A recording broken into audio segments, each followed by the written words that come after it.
जिद चाहिए कुछ हासिल करने की, कि जिद चाहिए कुछ हासिल करने की, वरना उम्मीद लगा कर तो हर कोई बैठा है।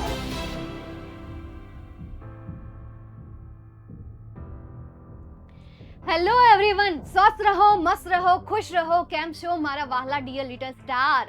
આઈ હોપ કે તમે મજામાં હશો. તો આજનો ટોપિક ધોરણ 9 વિષય અંગ્રેજી અને અંગ્રેજીનું પેપર પ્રથમ પરીક્ષાનું કઈ રીતે લખવું અને એમાં ધ્યાનમાં રાખવાની કેટલીક બાબતો કે જે હું તમારી સાથે આજે ચર્ચા કરીશ, તમારી સાથે ડિસ્કસ કરીશ. ચાલો તો શરૂઆત કરીએ એ પહેલા આજનો એક સારો વિચાર. આજના એક સારા વિચારથી શરૂઆત કરીએ કે જે તમારી અંદર એક નવો જ કંઈક જુસ્સો ભરશે, કે જે તમારી અંદર કંઈક નવો ઉત્સાહ લાવશે. ધ્યાનથી સાંભળજો. जिद चाहिए कुछ हासिल करने की, कि जिद चाहिए कुछ हासिल करने की, वरना उम्मीद लगा कर तो हर कोई बैठा है. वरना ઉમ્મીદ લગા કર તો હર કોઈ બેઠા હે. અને સાચી જ વાત છે ને યાર, કંઈક કરવા માટે જુનૂન હોવું જોઈએ, જીદ હોવી જોઈએ, એને હાસિલ કરવા માટે, એને મેળવવા માટે. નહીં તો સપનાઓ બનાવીને તો હર કોઈ બેઠા છે.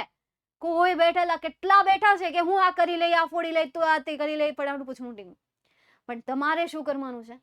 એને હાસિલ કરવા માટેની કોશિશ કરવાની છે, એને હાસિલ કરવા માટેના પ્રયત્ન કરવાના છે. સામ દામ દંડ ભેદ ચાહે જો ભી લગાના હે લગા લો, પણ હાસિલ કર લો. સમય વગાડ્યા વગર આપણા ટોપિકની આજની શરૂઆત કરીએ. અંગ્રેજીનું પેપર કઈ રીતે લખવું અને એના માટે કેટલીક ધ્યાનમાં રાખવાની બાબતો. ફોર એક્ઝામ્પલ, તમે અંગ્રેજી વિષયની તૈયારી કરી રહ્યા છો. જો તમે તૈયારી કરી રહ્યા છો પરીક્ષાના આગલા દિવસે, તો તમે આટલી બાબતનું ખાસ ધ્યાન આપજો. સમયનું મેનેજમેન્ટ કરજો. શું કરશો તમે? સમયનું મેનેજમેન્ટ કરશો, ટાઈમનું મેનેજમેન્ટ કરશો. You have to do that. સમજ રહ્યું? કયા વિભાગને કેટલો સમય આપવો, કયા ટોપિકને કેટલો સમય ફાળવવો, આ બધું તમારે શું કરવું પડશે? પ્લાનિંગ કરવું પડશે, રૂપરેખા તૈયાર કરવી પડશે. કયો ટોપિક ક્યાંથી પ્રિપેરેશન કરશો, કેવી રીતે કરશો, કયો સોશિયલ મીડિયાનો યુઝ કરીને કરશો, કયા યુટ્યુબના સેશન જોઈને કરશો, એ બધું તમારે શું કરવું પડશે? પ્લાનિંગ કરવું પડશે.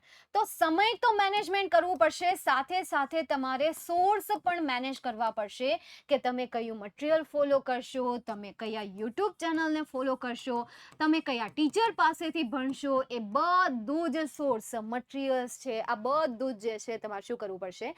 કલેક્ટ કરવું પડશે.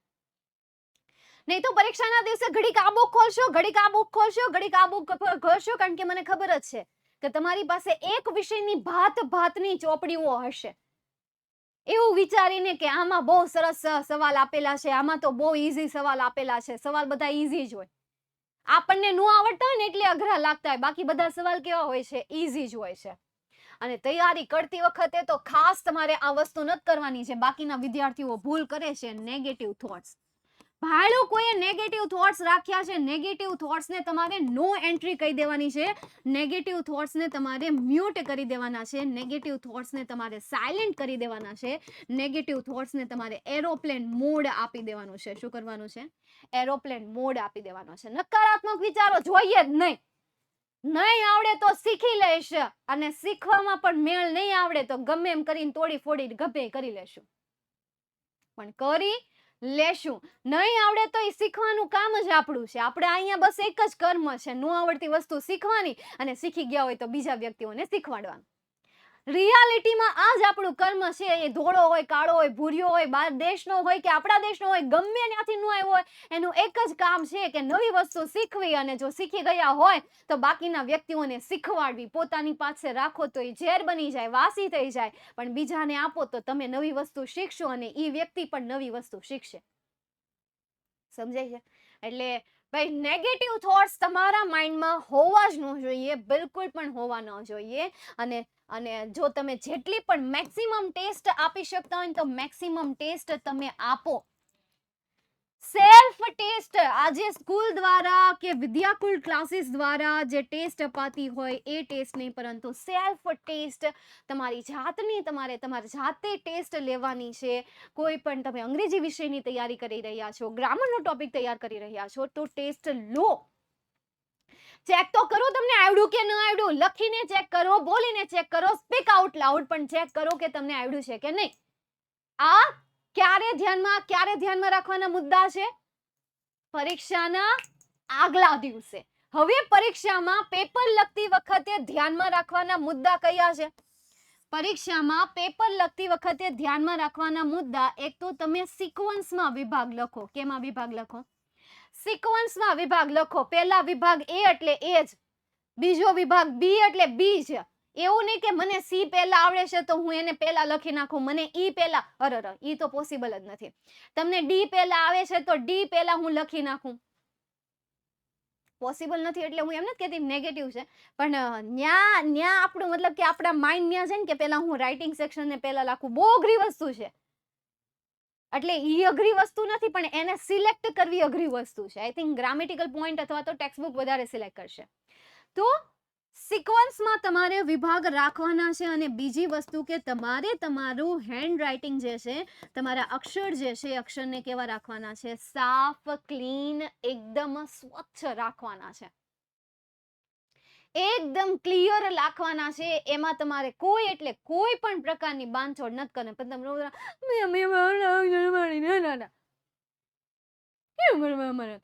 પણ તે કઈ અહીંયા કઈ હું આમ હાથ પકડીને લખવા આવું? આમાં તમારે મહેનત જાતે કરવી પડે. સાહિલભાઈએ અક્ષર સારા કેવી રીતે કરવા એનો વિડીયો તેને અપલોડ કરેલો છે, જઈને શીખી લો. શીખવું તો તમારે જ પડશે. જો કરવા હોય તો થોડા હારા અક્ષર હોવા જરૂરી છે. હવે બીજું કોઈ હું ભાષણ તો નથી આપતી, બસ પેપરનું મેનેજમેન્ટ કઈ રીતે કરવું એ હમણાં હું તમને એક ડેમો આપીને જ કહું. એણે જ્યાં જ્યાં ભૂલ કરી હશે ત્યાં હું તમને કહી દઈશ કે અહીંયા આ ભૂલ કરવી નહીં. ઓકે, ચાલો તો હવે પેપર તરફ જઈએ. જો વિભાગ એ કેટલો સરસ લખ્યો છે, જો તો કેટલો સરસ લખ્યો છે. પણ એક વસ્તુ અહીંયા એ ભૂલી ગયા છે, અને એ વસ્તુ કઈ છે કે અહીંયા તમારે ક્વેશ્ચન મેન્શન કરવા. ક્વેશ્ચન 1 to 8, બરાબર. આ પહેલી ક્વેશ્ચન ટાઈપ છે, પછી આન્સર 1 2 3 4 5 6 7 8. આ આખું ક્વેશ્ચન 1 to 8 નું છે. પછી અહીંયાથી ક્વેશ્ચન નું ટાઇટલ જો ચેન્જ થઈ ગયું, ક્વેશ્ચન 9 to 10, એ ખરા ખોટા છે. તો અહીંયાથી એને મેન્શન કર્યું છે, તમે આ રીતે જ કરો. પછી લખો આન્સર 9 ટ્રુ, આન્સર 10 ફોલ્સ. તમારી શું હેબિટ હોય ખબર? તમે આ રીતે લખતા હોય કે ક્વેશ્ચન 9 અને પછી તમે ડેશ કરીને લખતા હોય ટ્રુ આન્સર, ક્વેશ્ચન 10 અને પછી તમે ડેશ કરીને લખતા હોય ફોલ્સ આન્સર. તો આ થોડો ક્વેશ્ચન છે, તમે ક્વેશ્ચન લખો છો નહીં, તમે શું લખો છો? આન્સર. તો તમારે શું લખવાનું છે? આન્સર લખવાનું છે, ડોટ ડાયા થતા. ચાલો હવે પછી શું આવી જશે? વિભાગ બી આવી જશે. તો જો એને ક્લિયરલી રીતે કેટલું ક્લિયર પેપર લખેલું, જો અહીંયા એને પ્રોપર જગ્યા મૂકી છે, કેટલું સરસ પેપર લખ્યું છે. અહીંયા એને ક્વેશ્ચન 11 to 12, આન્સર 11, તો આટલો લખી નાખ્યો. હવે તમે કંઈક નવું કરવું હોય તો તમારે શું કરવાનું? મેઇન આન્સર શું છે ભાઈ? આ મેઇન આન્સર છે. The river dash is into ખાલી જગ્યા વેર વાળું સવાલ પૂછ્યું હોય તો ધ સી. પછી અહીંયા કમ્પેર કોની સાથે થઈ છે? એટર્નિટી સાથે થઈ છે. તો ભાઈ આવા નાના નાના જે આન્સર છે એની નીચે તમે અંડરલાઈન કરી દો તો પેપર વધારે સારું લાગે. જે મેઇન આન્સર છે, હવે આખું મૂવી હોય તો એમ તો નો કે આ મૂવી રિલીઝ થયું છે, આ હીરોનું મૂવી રિલીઝ થયું છે, એમ નો હોય. એની જગ્યાએ નામ બોલે કે ઉડન છું મૂવી રિલીઝ થયું છે, ગોટ સાઉથ નું મૂવી રિલીઝ થયું છે. જો નામ હોય, એક ટાઇટલ હોય, તો તમારે શું કરવાનું છે કે આખા સેન્ટેન્સમાં જે મુખ્ય આન્સર હોય ને એ મુખ્ય આન્સર નીચે તમારે શું કરવાની છે? અંડરલાઈન કરવાની છે. Got it? Okay, next 32 60. તો એમને જો કેટલા મસ્ત રીતે આન્સર લખેલો છે. પછી અહીંયાથી ને તેને શરૂઆત કરીશ. ઘણી વખત કેવું હોય કે અહીંયાથી શરૂઆત કરે, એવું નહીં કરો. સિક્કો નીચે જ રાખો તમે, નીચે, બરાબર. આવી રીતે તમારે આખું પેપર લખવાનું છે. સેમ એવી રીતે તમે સેક્શન સી જુઓ. હવે તો આને છે ને સી પછી ડેશ કર્યું છે, પણ તમે આવી રીતે કાઉન્સ કરી શકો. સ્ક્વેરમાં કાઉન્સ કરો એટલે વધારે સારા લાગે. સ્ક્વેરમાં કાઉન્સ કરવાના, બરાબર. એટલે સ્ક્વેરમાં કાઉન્ટ્સ કરી દેવાના. પછી આવી રીતે જો ખાલી જગ્યા વાળા ક્વેશ્ચન હોય તો એને તમારે આવી રીતે છૂટા છૂટા લખવાના, ભેગા લખવાના નહીં, છૂટા છૂટા તમે એને લખો.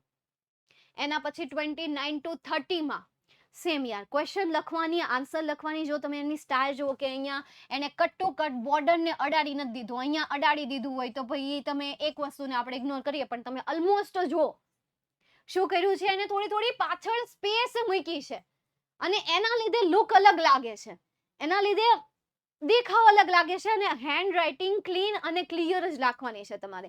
બીજી એક વસ્તુ, ડુ એઝ ડાયરેક્ટેડ છે તો જ્યાં ચેન્જીસ કર્યા છે ત્યાં તમારે શું કરવાની છે, અંડરલાઈન કરવાની છે. જેમ કે એણે અહીંયા આઈ અહીંયા માયમાં ચેન્જીસ કર્યા છે, માયમાં ચેન્જીસ કર્યા છે, અંડરલાઈન કરો.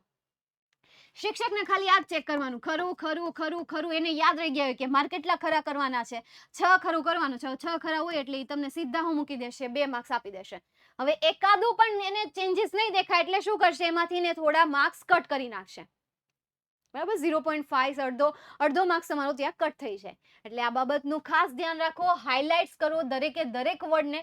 વાત કરું સેક્શન ઈ ની, તો એસે લખી રહ્યા હોય તો જે એસે લખી રહ્યા હોય એનું ટાઇટલ આવી રીતે તમારે પેજમાં મિડલમાં લખવાનું છે, માય બેસ્ટ ફ્રેન્ડ. પછી નાના નાના તમે પેરેગ્રાફ પાડો, 4 લીટીના, 3.5 લીટીના, આવી રીતે નાના નાના પેરેગ્રાફ પાડો અને એવા પેરેગ્રાફ ટોટલ તમારે 4 લખવાના છે. બસ આટલો જ એસે લખવાનો છે, આનાથી વધારે એસે ન હોય, બરાબર. પ્રોપર તમે પેરેગ્રાફ પાડ્યા હશે, આવી રીતે લખ્યું હશે, ગ્રામેટિકલ મિસ્ટેક નહીં હોય તો ડેફિનેટલી તમને પૂરેપૂરા માર્ક્સ મળી જાય. 37 ના ક્વેશ્ચનની વાત કરીએ તો એ કયું છે, પિક્ચર્સ ડિસ્ક્રિપ્શન, એટલે કે તમારું પીડી છે, બરાબર.